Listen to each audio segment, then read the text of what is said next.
Well, thank you everybody for coming to our event today on the Uruguayan elections. My name is Nicolas Saldias, and I work here at the Wilson Center in the Latin American Program and the Argentina Project. And the title of our event today is End of an Era, Uruguay's Unexpectedly Close Election. So, from a comparative perspective, Uruguay is a star in the region. It really stands out.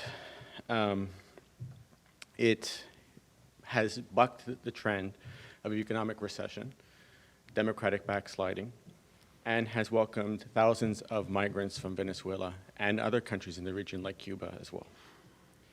And unlike its imposing neighbors like Argentina and Brazil, Uruguay has avoided recession, extreme political polarization, and the politicization of the judiciary.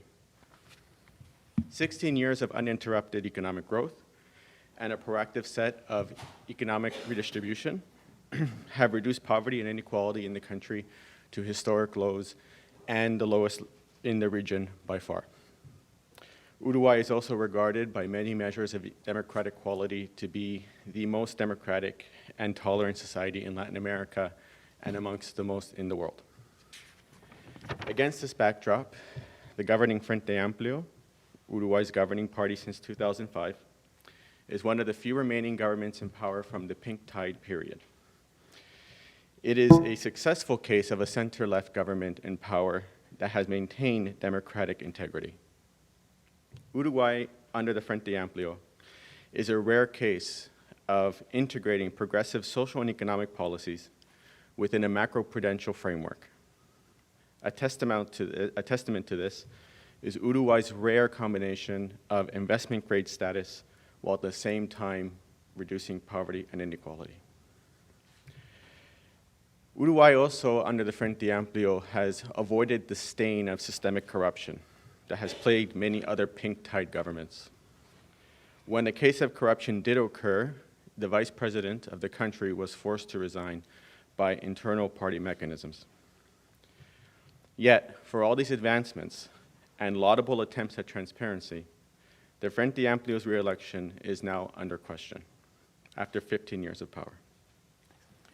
After winning a convincing victory in 2014, the third Frente Amplio government under Paradox has had an approval rating underwater for most of his term.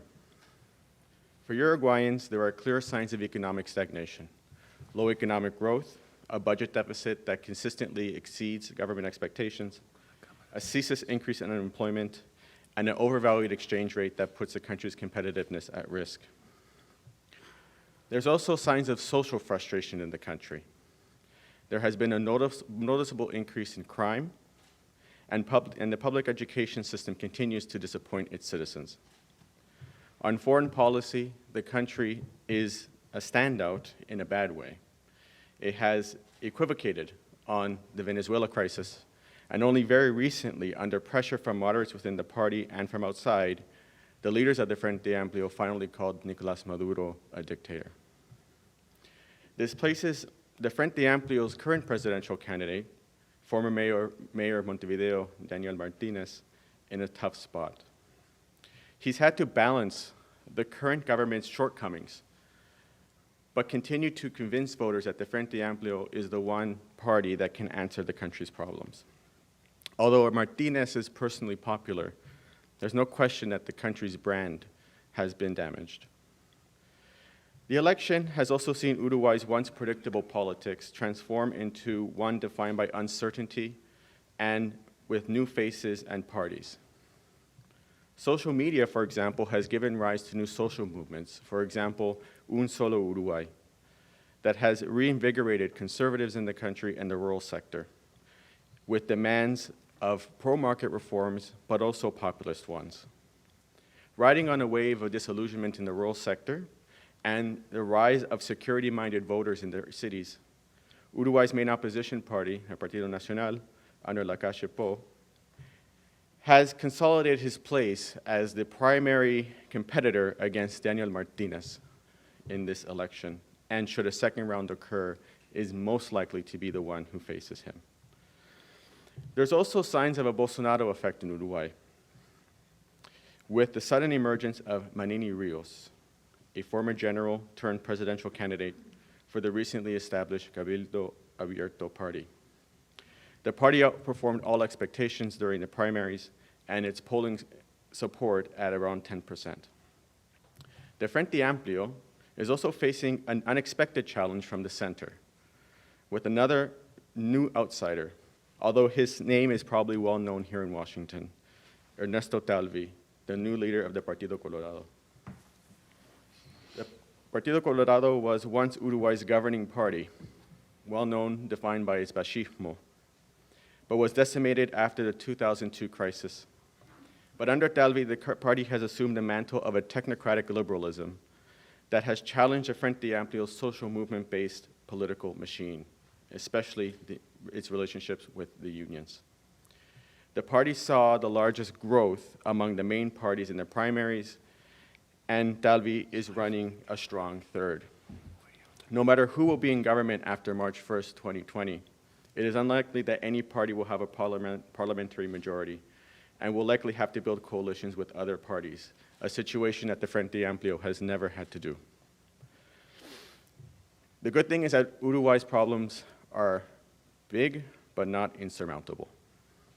Our expert panel is well placed to expand on these and other issues facing Uruguay's electorate. Joining us today is Monica De Vole, is the director of the Johns Hopkins SAIS Latin American Studies Program and Emerging Markets, and a senior fellow at the Peterson Institute for International Economics. Pedro Isern is an executive director at the Center for the Study of Contemporary Open Societies in Uruguay, a professor at the Universidad Hort in Montevideo, and a PhD candidate in political science at the Universidad Católica in Argentina. And Arturo Poskodansky, economist in residence at the Hearst Senior Professorial Lecturer School of International Service at the American University. He was a chief economist for emerging markets at ABN AMRO Bank, as well as a chief economist for the Americas at ING Bank and JP Morgan. And our moderator today is Benjamin Guerin, who is the director of the Argentina Project and senior advisor to the Latin American program. He is an adjunct professor at Johns Hopkins and a former South America director on the National Security Council at the White House. Thank you for joining us, and I hope you enjoy the event. Thank you.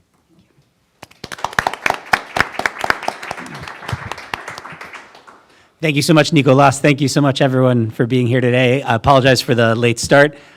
We will get right to it. We're going to begin with a presentation from Pedro, and then we will call on our other experts for their analysis. We will, of course, incorporate your questions as well, so throughout the presentation, please think about what you are curious to learn about the Uruguayan elections. Without any further delay, Pedro, please welcome, and thanks so much for coming.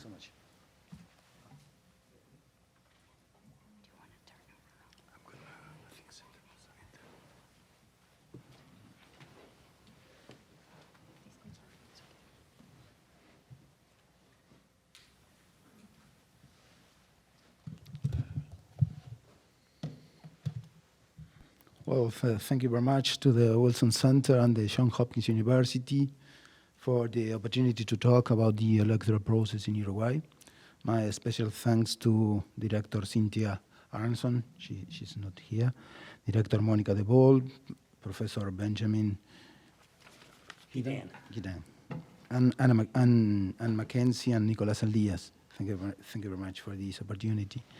Well, Uruguay is facing a competitive electoral process. There are two main candidates, one ascendant star, as just Nicolas mentioned, one problematic outsider, and three rather irrelevant parties.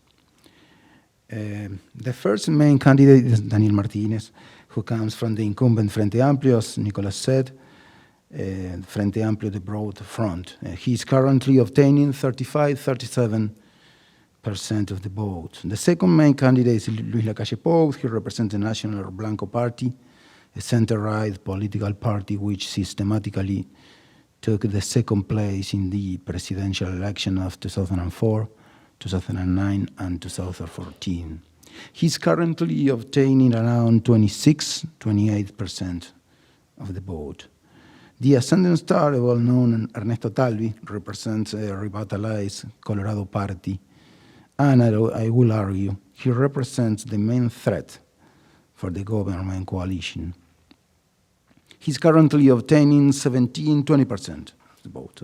The problematic outsider is a former chief of the army, General Guido Marini Rios, who had a surprising performance on June 30 when the primary took place. He's currently obtaining, as Nicolas just said, 8 to 10% of the vote. So quickly, some central points. There is a 99% probability there will be a second round. Everybody knows that. There is a 100% probability Daniel Martinez will be one of the contenders. There is a relatively high probability Luis Lacalle Pou will be the challenger. But still, there is a reasonable probability Ernesto Talvi can reach the second round. What are the main concerns? Of course, the first, the economy. Second, insecurity. Third, unemployment. Fourth, the state of the secular state. It's a very important topic. I'll be back later. In the fifth place, corruption. But first, it is important a brief history of a complex and rather sophisticated political system. Uruguay is the most solid democracy in Latin America and one of the oldest political systems. Contemporary Uruguay starts with José Valle Ordóñez and his movement, Vallismo, at the beginning of the last century, in the first decade of the last century.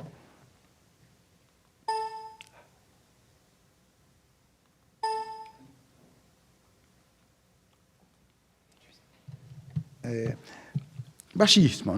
Vallismo has been the attempt to found a modern, secular, predictable, and cohesive society around the public sector, around the state. Vallismo founded the first welfare state in Latin America, and indeed, it was an efficient and fair welfare state. As Professor Leonardo Martinez sustains, Vallismo is a rare mix of political liberalism and economic interventionism, with a deep concern for the respect of institutions, secular moral behavior, and the protection of the most vulnerable. To understand some discussions that are taking place during this electoral process, it is important to know this intimate relationship between the Uruguayan society and the public sector. This is crucial. Maybe no other society in Latin America poses such a particular complex dialectic with the bureaucratic apparatus. Then, Vallismo is a starting point. Why? Because it has developed and established a unique relationship and closeness between the person and the state. Vallismo established a society of equals, a welfare state which, again, for Latin American standards, was even efficient, at least until the end of the 50s. When did the Latin Americanization of Uruguay society start? Clearly, the dictatorship between 1973 and 1985 has been a breaking point. There is a second reference, which is, of course, the crisis of 2002. Why? Because such a devastating crisis gave the fatal blow to the aspiration of that cohesive society. In a sense, we are all social children of that crisis. The Frente Amplio, is a child of the crisis. Then the crisis of 2002 was a second breaking point.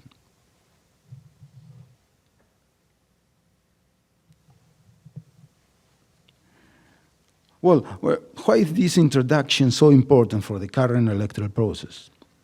Because after the crisis of 2002, the front emerged in the 2005 presidential election, not only as a center-left coalition, but also as a political actor broad enough as to try to capture, symbolically and practically, the Vallista state. I'd like to argue that in this current, very competitive electoral process, we are discussing the role of the state. What is the role of the state after 100 years of fascism and 17 years of the crisis that converted the Vallista public sector into an increasingly paternalistic state?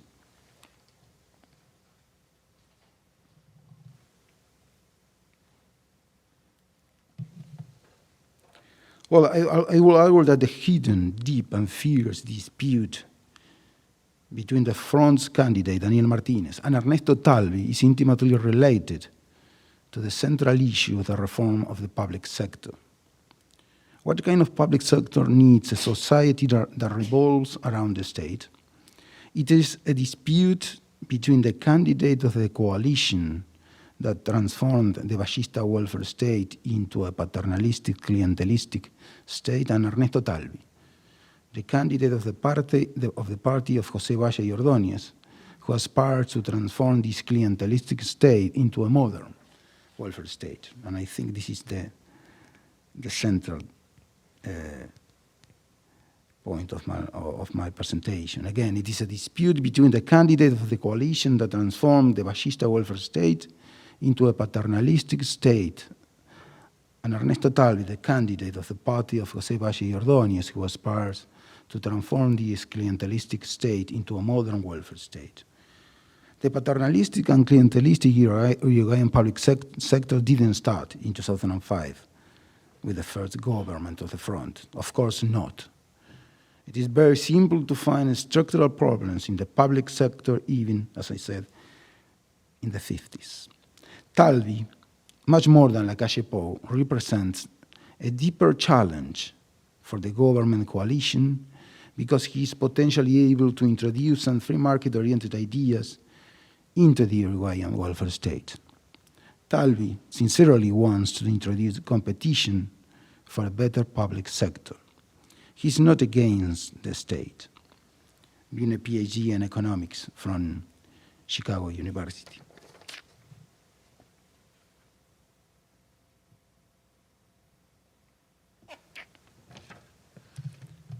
Indeed, it is a competitive election because we are discussing the future of the welfare state, and for the first time in decades, there is an incipient and tacit coalition between Blancos and Colorados that is really able to dispute the idea and the symbol of this project. Why? Because for the first time in years, there is a credible idea that the different welfare state is both possible and necessary. Once the Colorado Party had the monopoly of the invention of the Uruguayan welfare state. Since 2005, the front has been able to get credit for the better functioning of the public apparatus. Now there is a new narrative. Two factors have made this possibility credible. One is the revitalization of the Colorado Party, and the other is Talvi's ability to talk as a Ballista about the essential need to reform the state. It has been an unexpected challenge to the supposed moral superiority of the front. Here it seems to be the conceptual core of the campaign, not necessarily the political and the electoral core, but the conceptual one. Talvi has presented an educational reform that threatens both the government and the unions. In a sense, Talvi has become the public enemy of the powerful union, PIT-CNT. Then that's the whole point of this process. Talvi is correctly perceived by the government coalition as a viable challenge for a successful reform of the welfare state. Lacalle Pou is correctly perceived as a real electoral challenge. Together, as a future tacit coalition, they are perceived both as a real electoral challenge and, more important, as a conceptual, even a philosophical challenge. Well, again, why is this current election so competitive? As a synthesis, mainly because of three reasons. A, because the Frente has worn out over 15 years in power. There has been a defective renovation of leadership within the Frente Amplio. Also, corruption scandals have damaged the image of superiority the Frente Amplio had. As we mentioned, the center-left coalition has governed for 3 consecutive terms from 2005 to 2020. But for the first time, its 3 main leaders, Tabaré Vázquez,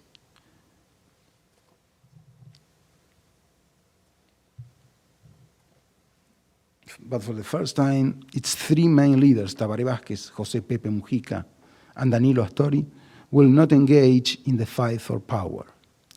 They are not necessarily too old, but Tabaré cannot run for re-election, Astori has suffered a political weakening, and Pepe Mujica has lost some of his charm. The supply of Frente Amplio's electoral candidate lights for the first time outside this power trio. B, this is, as we mentioned, this is a competitive election because the opposition has been revitalized.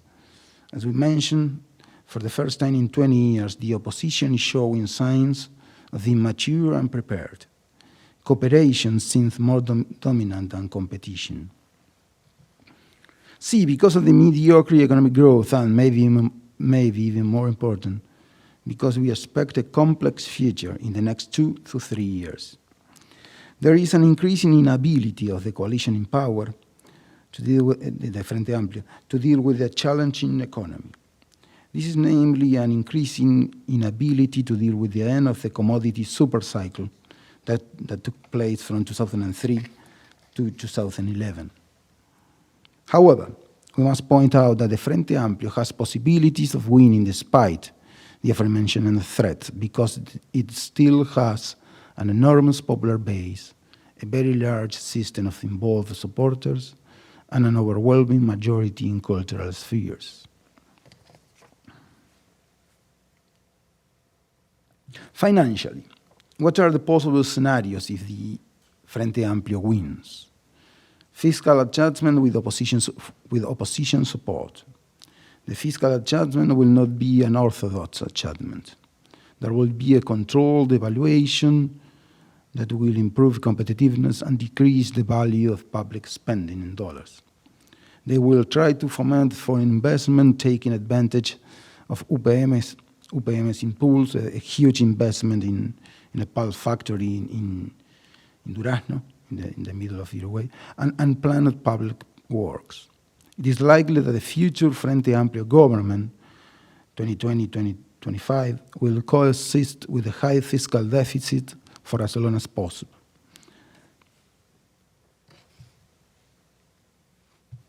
And if the opposition wins, well, fiscal adjustment without Frente Amplio support, the opposition will not implement an orthodox adjustment either, but it will focus more on macroeconomic aspects and will likely cut spending more visible, which will create a great tension with the PIT-CNT, the main trade union. The opposition's ability to carry out an adjustment will depend on the government firmness and the maturity of the duo made up of the trade union, PIT-CNT, and the Frente Amplio in opposition. It is very likely that the next opposition, the potential opposition government, will relax regulations. Still pending, there is a relevant, a very important question.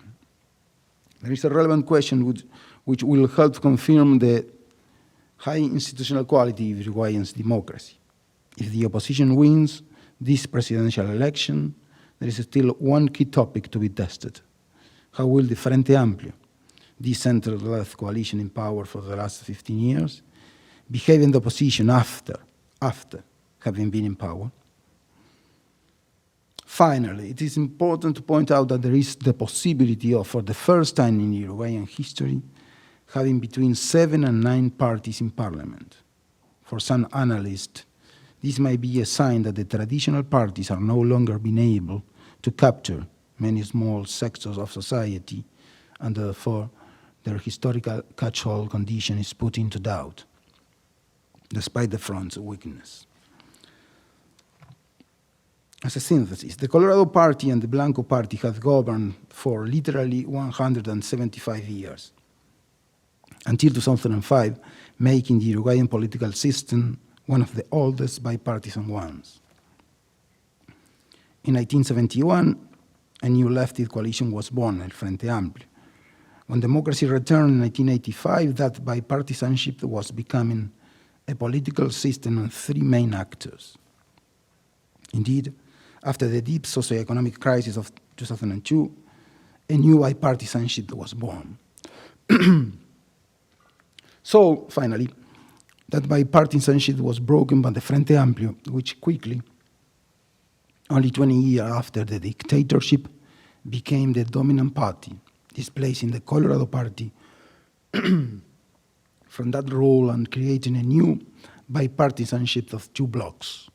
On the one hand, the Frente Amplio, and on the other, the opposition made up of blancos and colorados. Here, the main problem was the difficulty they later faced to solve the cooperation and competition dilemma. Up until this election, competition has been dominant. Cooperation and a potential coalition may arise in the horizon. Thank you very much.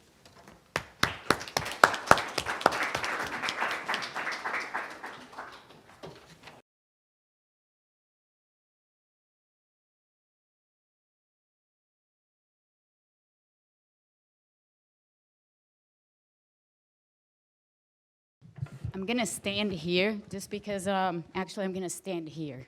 Because if I stand behind there, I think you probably won't see me. And if I sit down, it's rather hard to. So, Pedro, thank you very much for your presentation. It's a delight for me. Thank you, Benjamin, for inviting me to be here. It's a delight to be back at the Wilson Center. I was just here last week, so it feels like I never left the building in a way. Let me open up with a few words about the neighborhood.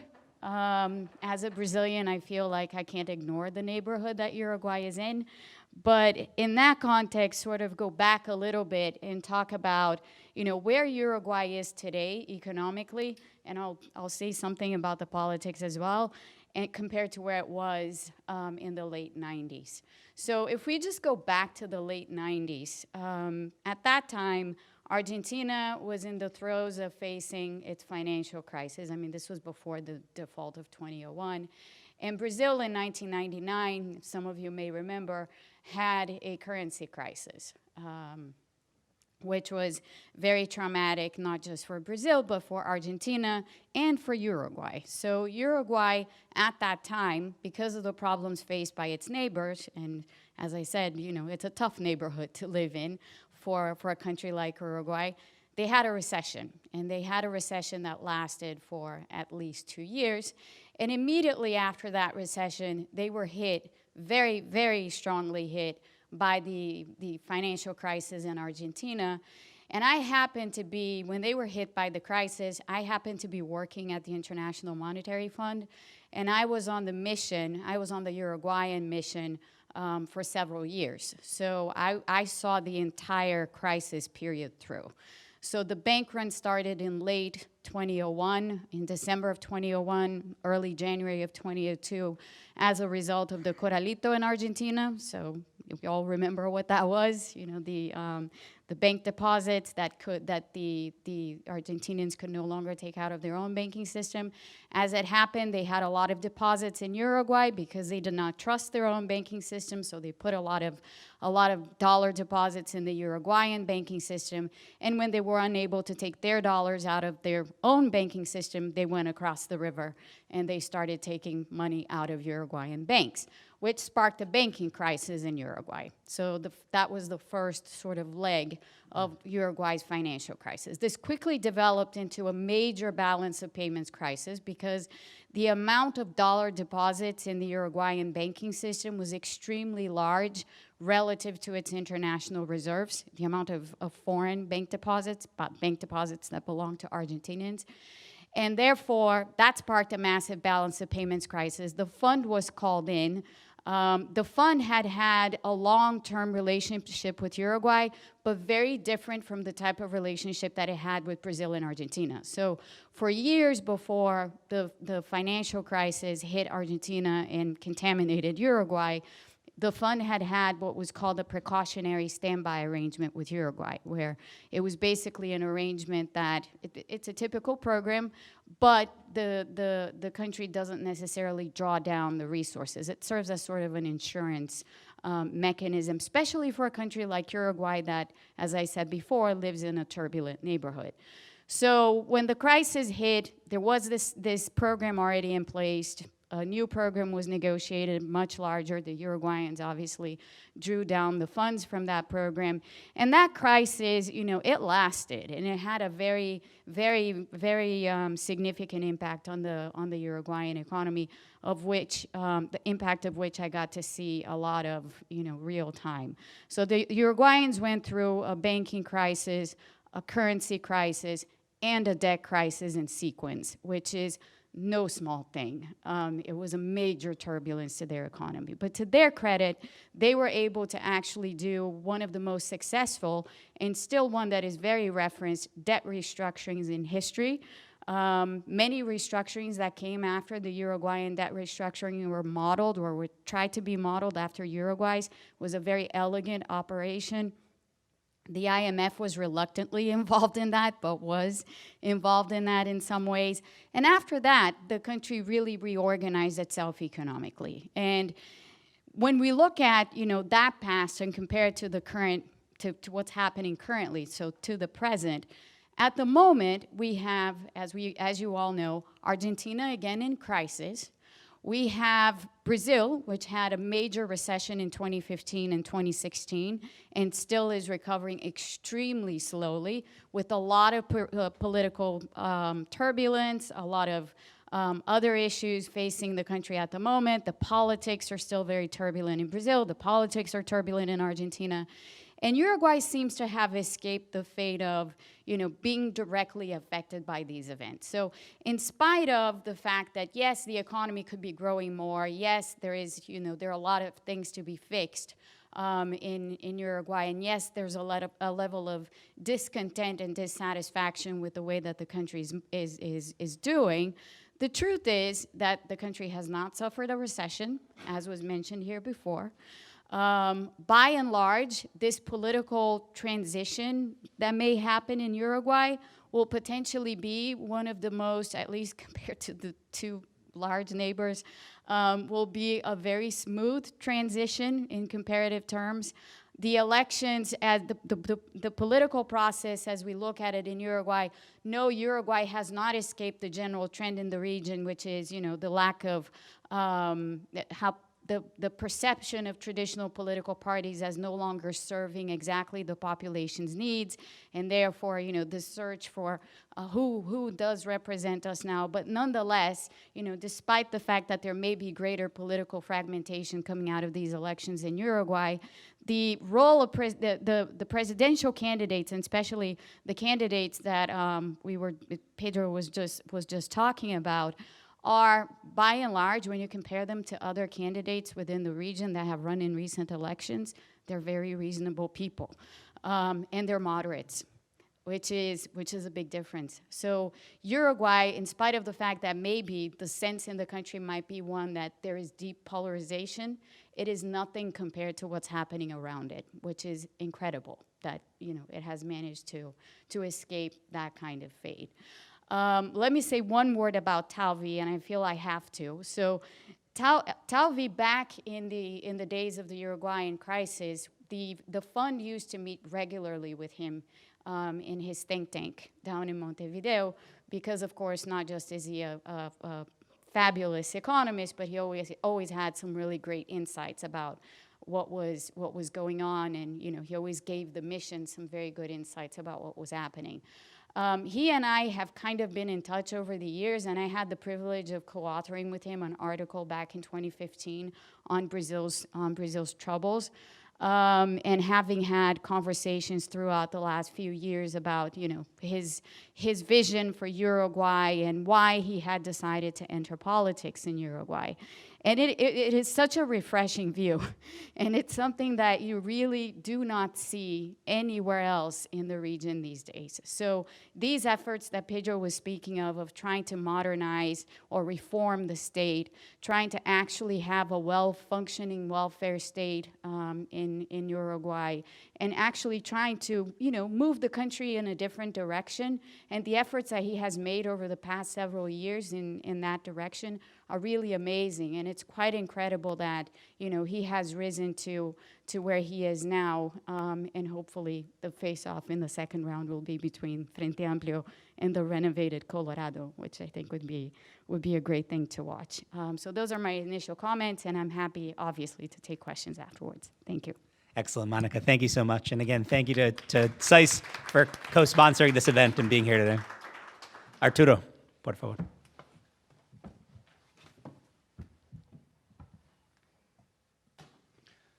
Thank you for the opportunity to fill in a little bit my own ideas on the current elections.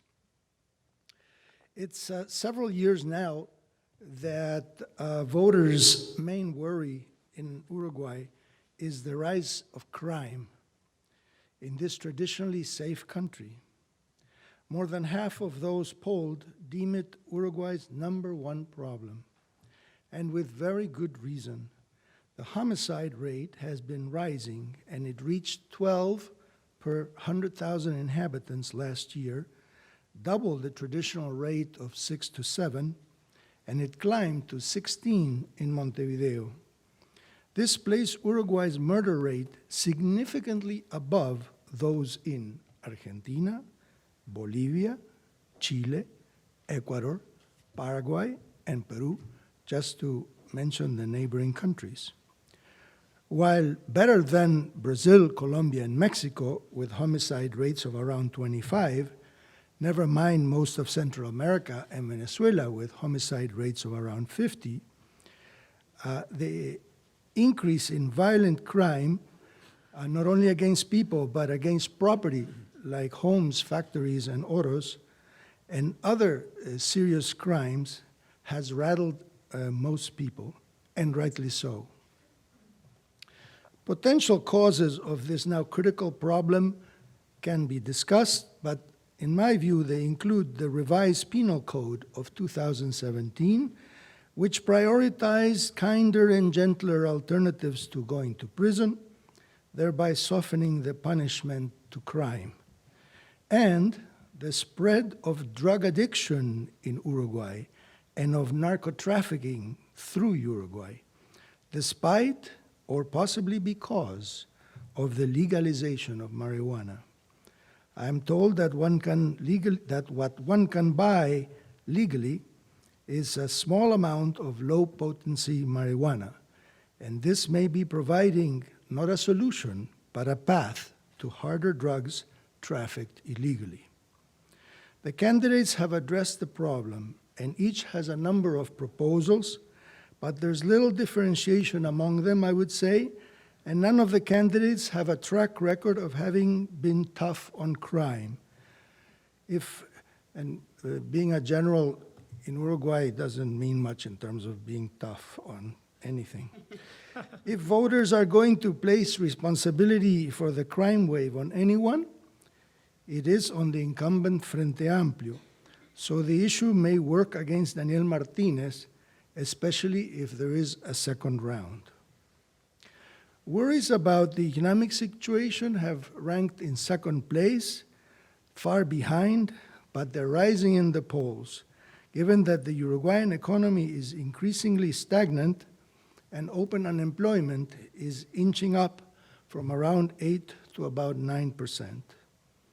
Political uncertainty ahead of the elections, the meager recovery in Brazil, a deepening recession in Argentina, plus generalized weakness elsewhere in the world have combined to drive GDP growth in Uruguay basically to zero at the present time, after GDP growth of 2.5% in 2017 and 1.5% in 2018. Since there are few grounds for optimism about regional and global economic trends relevant to Uruguay, I would say, since there is mounting downside risk in world commodity prices in particular, economic stagnation may be here to stay. The candidates have made some economic proposals, but none of them are radical because the electorate doesn't appear to be ready to welcome major changes. As you know, Uruguay is a conservative country. It doesn't engage in a lot of crazy practices observed elsewhere, but by the same time, it doesn't reform itself much either. The country's economic situation could be a lot better, but there is no constituency for paying the upfront costs of path-altering reforms. For example, inflation has been averaging 8 to 9% for many, many years, but nobody is proposing to tighten monetary policy, such as to force inflation down to civilized levels of 2 to 3%, which countries like Chile, Colombia, and Peru, and now Brazil, among many other countries in the world, have long or recently achieved.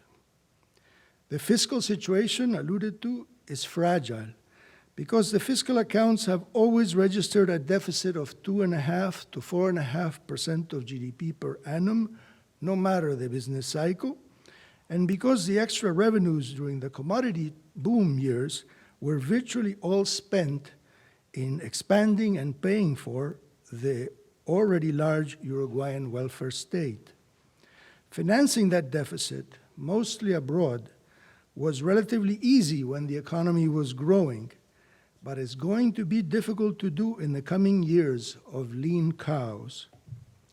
The government has assets that it could sell, but nobody's proposing to privatize the state enterprises, for example, just as nobody is calling for a reduction in the increasingly unaffordable welfare state.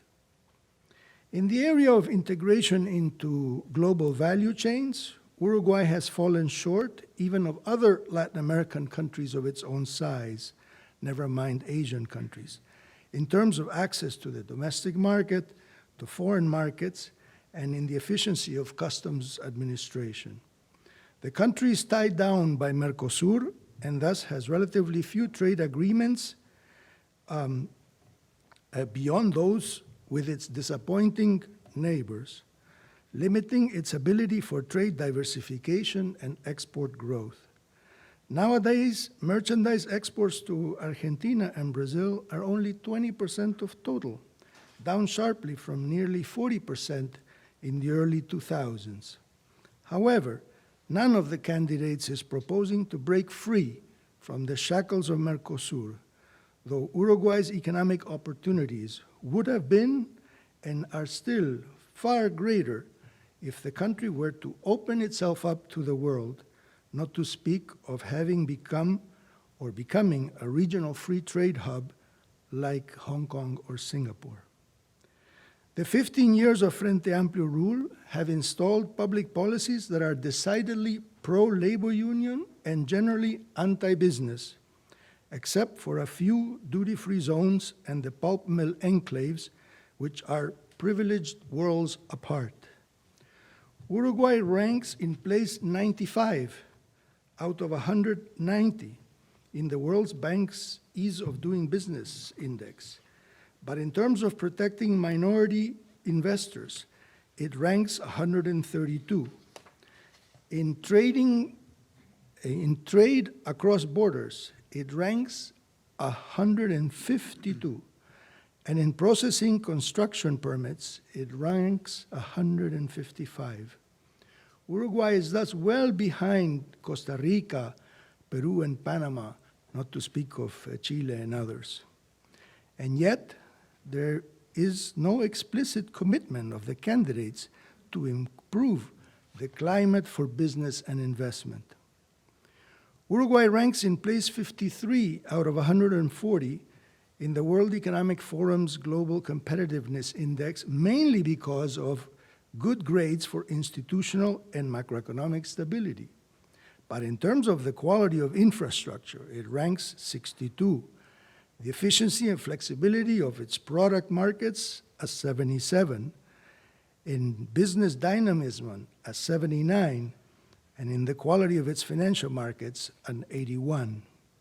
As concerned the competitiveness of its tourism industry, Uruguay ranks 74 out of 140, way behind the likes of Costa Rica, Panama, and Chile, not to speak of the Mexicos and Brazil. However, the candidates, for the most part, are not addressing these shortfalls either. Uruguay's previously great educational system, of which I am a product, has seriously deteriorated. 9 out of 10 students from the lowest 20% of the income distribution do not finish high school. 9 out of 10. The performance of students in standardized tests is abysmally disappointing. Fewer than half of them performed at or above level 2 in mathematics, when the average in OECD countries is that more than 75% do so. And 60% performed at or above level 2% in reading, when the average of other countries is 80%. Though having a radically improved educational system is an essential ingredient of future development, only one of the 4 candidates has a serious reform plan for the public educational system. Thank you. Thank you so much. I have several questions, and then we're going to open it up for your questions as well, so please think of them now. Pedro, for you, the portrait of Uruguay that Arturo offers us is quite grim. Economic stagnation, probably no growth, a high deficit, crime as a growing concern, including homicide. And yet, all of you have described a desire for incremental change, if that, and a public that generally seems satisfied with the welfare state as it is, with state-owned enterprises remaining in public hands. I'm wondering if you could talk to us a bit about the public opinion aspects of this, whether historical, cultural. Why is it that the Uruguayan public, given the conditions that Arturo and Monica have just described, doesn't seem ready for a broader rethinking of Uruguayan government, including, let alone privatizations, but other reforms that would go well beyond what we've seen in the platforms of all of the candidates in this closely fought election? Yeah, thank you. It is very difficult to privatize public enterprise in Uruguay. I think that the last coalition or government who tried that was Luis Lacalle Herrera. Luis Lacalle Herrera was the father of Luis Lacalle Pou. He used to be president between 1990 and 1995. He's the last Blanco Party president. He did push for a reform of the state, and it was quite impossible. Even it was a kind of it was a plebiscito for the privatization of the telephone company Antel, which is one of the biggest, I think, after after ANCAP, which is the state-owned company.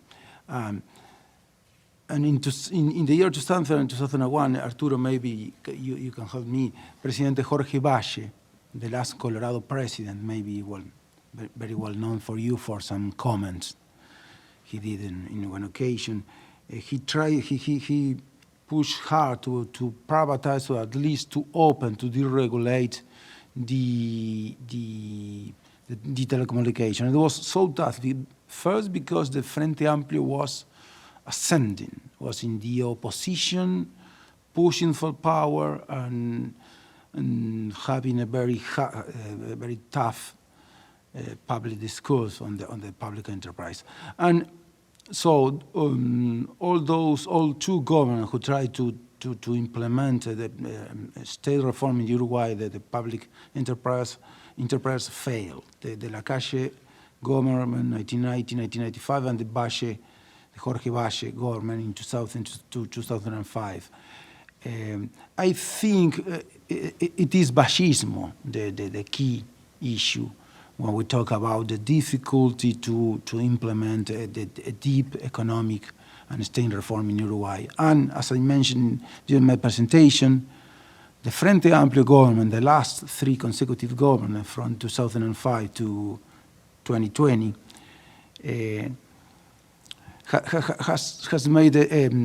has even made a deeper understanding of a public system, of a public sector, intimately linked to the Uruguayan society. It is a kind of political and cultural topic which make a feasible economic reform very difficult. I don't know if, Arturo, you can help me. So I don't know, one would have to have a lot of knowledge of psychology and sociology and things like that economists are not very good at. But I would say there are two issues. One is that I think welfare states, once built up, are very, very difficult to dismantle. Because, so many people live off of the state that you create a whole culture of dependency and paternalism and stuff like that. It was bad enough the way it was 15 years ago with, supposedly free education and healthcare and all kinds of things and pensions and so on, but it's gotten visibly worse because of all kinds of programs lauded in Washington to subsidize the poor. So in Uruguay, like in other countries, like in Brazil, Argentina, etc., the solution to poverty oftentimes has been just to pay people and oftentimes to pay them not to work. So this is very difficult. Take next door Macri, he didn't even attempt to unwind the welfare state that the Kirchnerism had created for a dozen years, plus all the subsidies to telephone and electricity and gas and all that had been installed. It's very, very difficult. I think welfare states, and look at Europe also, they're very difficult to reform because you have such a big constituency in favor of just afraid of losing benefits, even if these benefits are eroded by inflation, even if the quality of free education is going down, even if the quality of public health care is going down, etc. People just hold on to what they've got. I think that's human nature. And secondly, it's, I would say, the conservatism even of young people. Because in many countries, the old people you can't change, but at least eventually they die and they're replaced by a new generation that is willing to take risks and willing to change. But That's changing. that's changing. Yeah, I was going to say that's changing. I think that there are young people trying to break through. And of course, a lot of young entrepreneurial people have left also. But it's very, very hard because there is such a large extent of interventionism, and as I say, especially in the last 15 years, anti-business and pro-labor union policies, that is even if you're trying to start a small thing is very difficult. So there are countries in the world that have gone in one direction and all of a sudden they change for the better and they modernize and so on. But Uruguay has not been there. If you look at their trajectory over time, the standard of living on Uruguay in general has been between 25 and 35% of the US average, adjusted for purchasing power. In times of crisis, like after 2001, it goes down to around 25, and when commodity prices are strong and the winds are blowing in their direction, it's closer to 35 or even a little bit higher. But it's never really, broken through the ranks. The reason why Uruguay stands very high among the top 3 countries in Latin America, excluding the Caribbean, in terms of per capita income adjusted for purchasing power, is because so many countries have fared worse.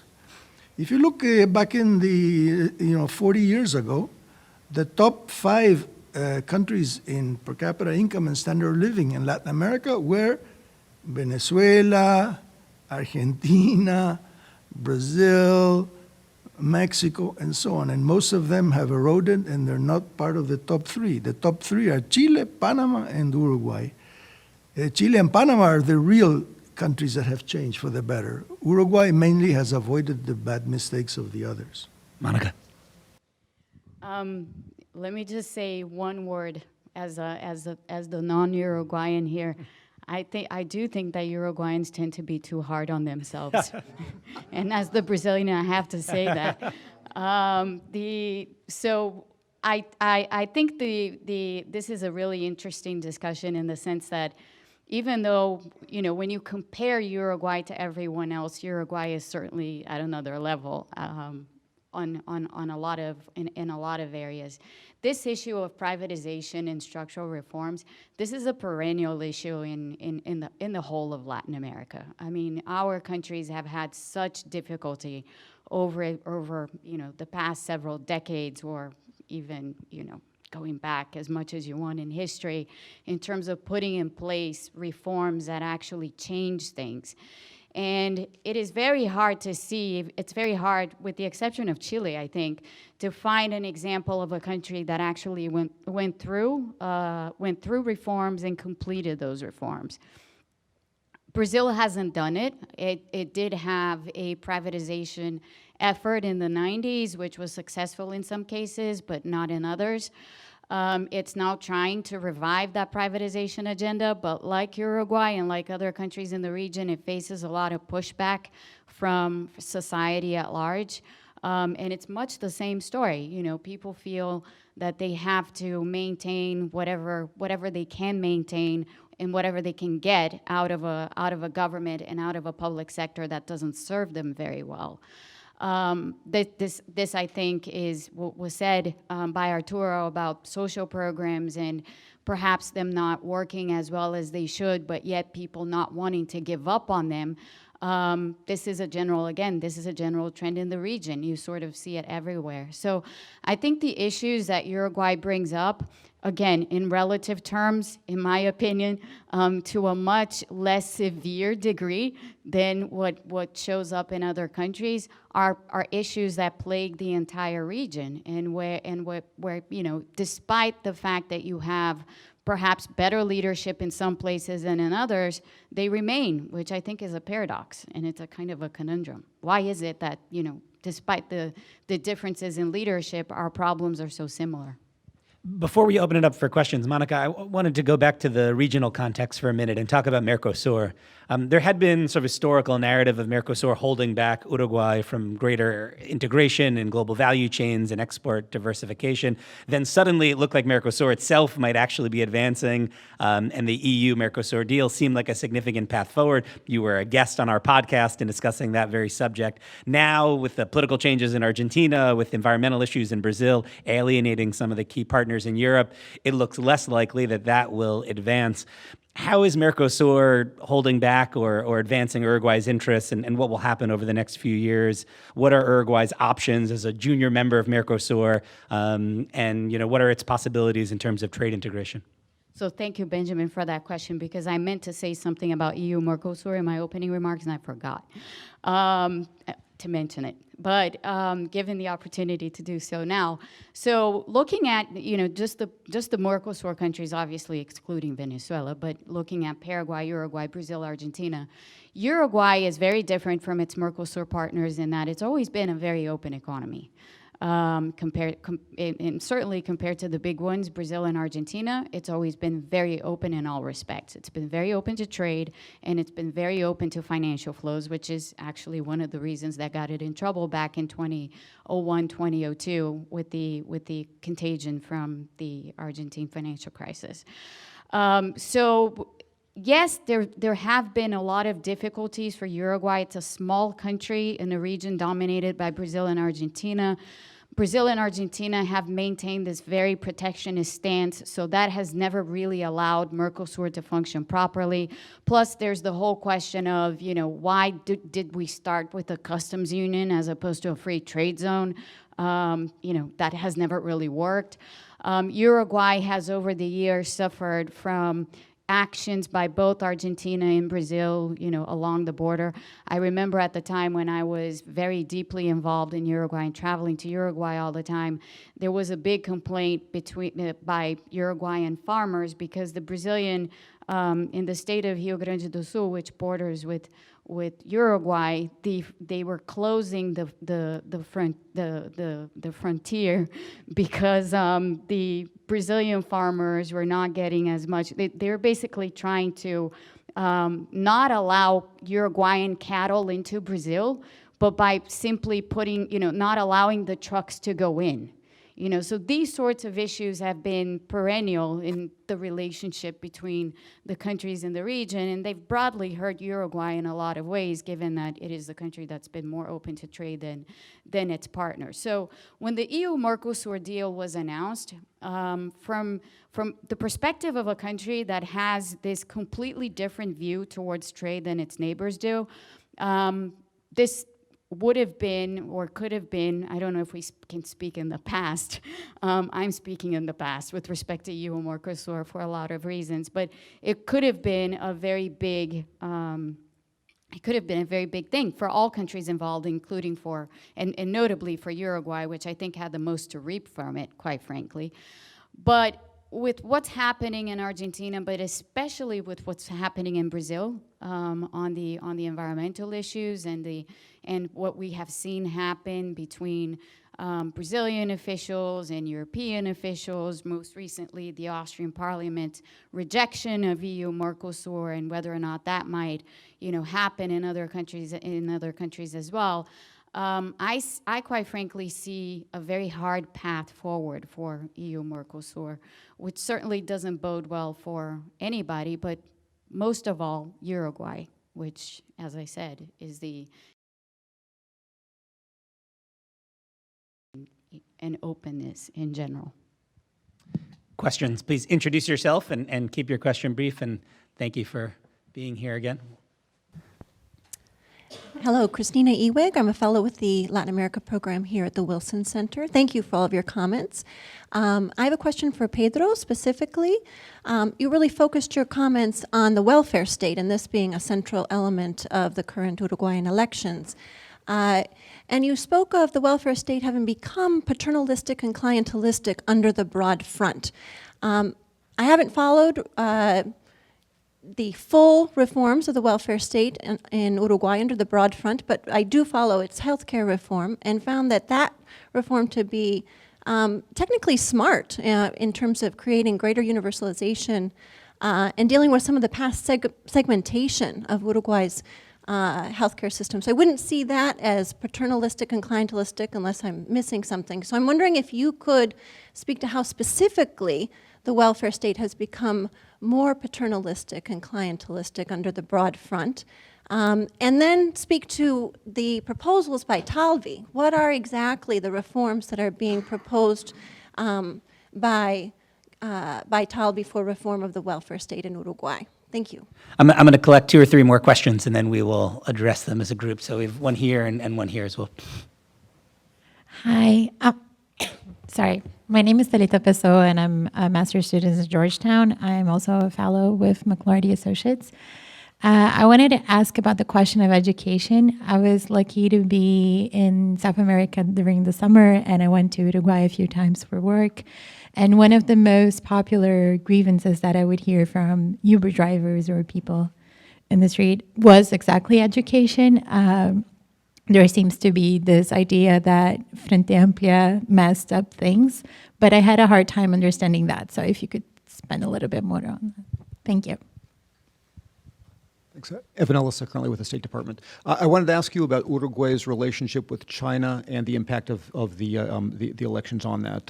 As you know, very quietly, Uruguay has developed very deep relationships with China, not only exports of things like soy and other agricultural projects, but a number of political commitments, Belt and Road, Asia Infrastructure, AIIB, the Latin America Business Summit 2 years in a row, the Comprehensive Strategic Partnership, more recently, the Huawei relationship with Antel, the cameras on the border.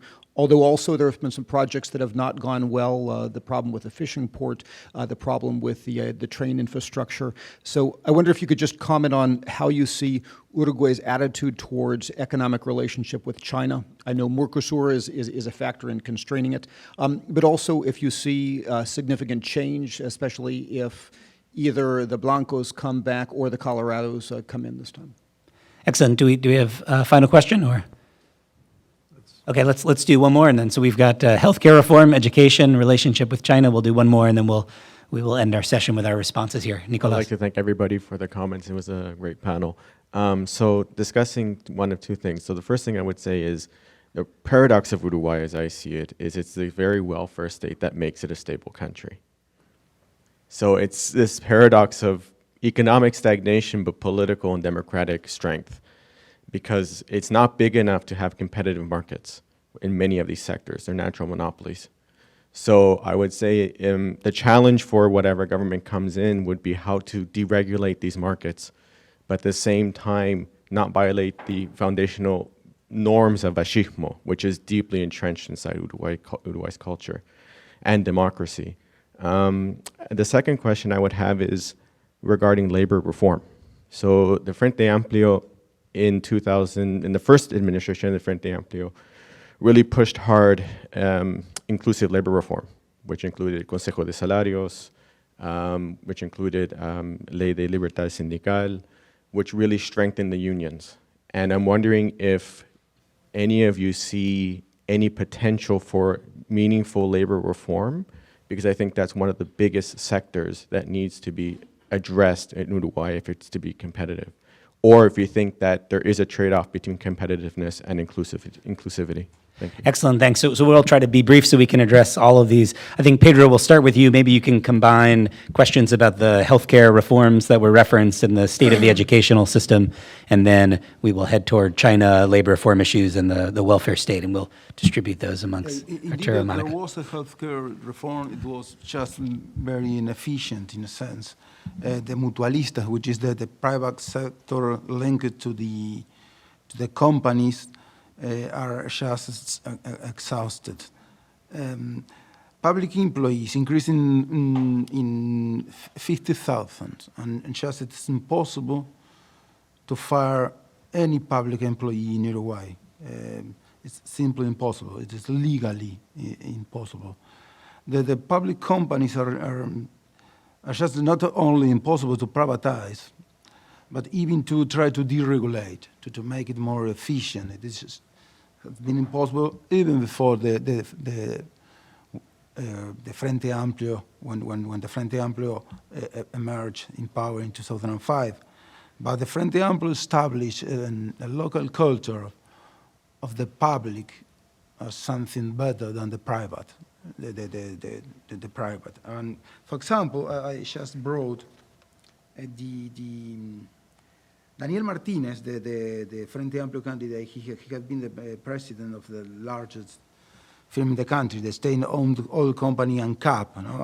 And ANCAP is an open wound in Frente Amplio's brief time in power. It has the monopoly on production and distribution of fuel and has set the highest prices in the region. And despite this, ANCAP has lost $800 million, which for Uruguay is a scandal. No? And there is we didn't talk about corruption, maybe enough, which is something not new, but in a sense structurally new in Uruguay. Not necessarily after 2005, but it is an increasingly increasingly important topic. And the ANCAP scandal, the ANCAP fiasco was a scandal. Even though the mismanagement of ANCAP led to the resignation of Tabarés Vice President Raúl Sendic, Martinez has also been president of ANCAP during the term. And quickly, Talvi is trying to establish, to create 124 secondary schools. And it is a kind of, they're trying to establish a kind of, give them autonomy to establish new rules, to establish new curriculum, and to compete in a kind between each other. And It may be the Uruguayan version of charter schools, who knows, but just for you to... it is a kind of, and it is a kind of revolution, you know, maybe a revolution in Uruguay. And just to say something about the last question, I think Uruguay has a problem with the neighborhood, a very important problem with that, because it is not enough to be better than Argentina or Venezuela. It is clearly not enough. We cannot speak all the time about being better than Argentina, which is quite easy in a sense, or even Venezuela. When we try to compare us with Chile, of course, Chile, Panama, but even more with New Zealand. That's the classical standard of comparison at least in the middle of the last century with Uruguay. So, and again, it is an open economy, but just because Brazil and Argentina are the closest economy on earth, in a sense, no? So again, it is difficult for European people to all the time being in the comparison with Argentina and Brazil. No? Monica, maybe you could talk about the China issue for a moment. I'd actually like to talk about two things. I can talk about the China issue for sure, but before that, going back to your point, I think one thing that we need to say also about Uruguay and that we haven't said as much of is that it is the country, when you look across the entire region, it is one of the most egalitarian countries in the region. And the fact that the welfare state has been the way that it's been has probably to a large extent helped Uruguay to have relatively low levels of inequality, again, compared to its neighbors, but, you know, inequality has been relatively low in Uruguay compared to everybody else. And that has huge implications because, I mean, when we look at not just the region, but across the world, we know that inequality has been a factor in driving political polarization and driving, you know, just extremist politicians into power and driving narratives about nationalism and all sorts of other things. And we don't see that happening in Uruguay. And in fact, as I was underscoring in my remarks, the really notable thing about about these elections in Uruguay is exactly the lack of extremist candidates. You know, sort of bucking the trend that we've been seeing happen across the world. And I think that's an important thing to keep in mind. On the China issue itself, China has increasingly been a player in the region, as we all know. Much of that, I think, is because, you know, over the past several administrations here in the U.S., there hasn't been much attention to the region. And China has gradually been occupying that space. So China has become a major investor in a lot of these economies. It has a lot of investments in Uruguay, but it also has a lot of investments in Argentina and in Brazil. Not to mention what they've done in Venezuela, but that's a completely different story. And you know, they're filling a gap. They're filling a gap, and they're filling a gap that these countries need. That is the role that China is playing. And if there's anything to be said about that, I think it is a lack of perhaps U.S. foreign policy strategy towards the region more than anything else. Arturo, let's close with some remarks about labor reform, but maybe broader questions about competitiveness in Uruguay. I mean, it has the free trade zones, which have generated some economic activity. It has the software industry that Uruguay celebrates. But it seems like you have not been impressed with the business climate, the investment climate in Uruguay, and its ability to diversify its exports. Maybe talk about labor reform, but more broadly, competitiveness in Uruguay and what it produces. And, you know, what are some of the structural impediments to a more dynamic economy? Yeah, so let me give you a couple of concrete examples. Why is it so difficult to deconstruct the welfare state? And why is it so difficult, for example, to break the monopolies of the state-owned companies and so on? I'll give you the example of ANCAP. So ANCAP was set up a long time ago with a monopoly on the importation of crude oil. And it has a refinery, the country's only, and ANCAP systematically charges consumers of oil. And you might say, well, why not you just end that monopoly and let people buy whether crude or petroleum derivatives freely? That would be, let's say, the market solution. Yeah, but the problem is that the reason why ANCAP overcharges its consumers for the oil it imports and it refines, it's because it's part of the welfare state. ANCAP subsidizes mass transit. ANCAP subsidizes the sugarcane industry. ANCAP it's a little bit like you saw in some other countries, whether Mexico or Venezuela and so on, where the state enterprises become the agents of the welfare state. Once Whiskey Company. Yeah, owns cement and whiskey and so on. So that's the problem. And but in general, as I say, of course, there is talk of maybe ending the monopoly of importation. That would be the easiest thing. But that would create a crisis for the state because it needs the excess charges that ANCAP levies to run the welfare state. But it's very difficult to have any energy-intensive activity in Uruguay because of the... Now, they have done some things. The matrix of production of energy in Uruguay has changed radically. There's a lot of solar panels, there's a lot of windmills, and there's a lot of use of hydroelectric power, so it's not the old Uruguay in every regard. But just to give you an example. With regard to education, I would say, think New York City and so many other, heavily unionized urban school systems, and you have an idea of what the problem is. Now, New York City has changed much for the better, in particular by allowing charter schools and putting more control on to parents and so on. But in Uruguay, parents have no influence over the public educational system. There's no such thing as, PTAs and deciding what happens in the schools. Principals have no power over what happens in their schools. It's all, from below. The teachers have all the authority. In fact, the teachers can transfer themselves to other schools and everything. And what is taught, it comes from above. It's not locally decided. So, has there been a reform of public schools in other countries?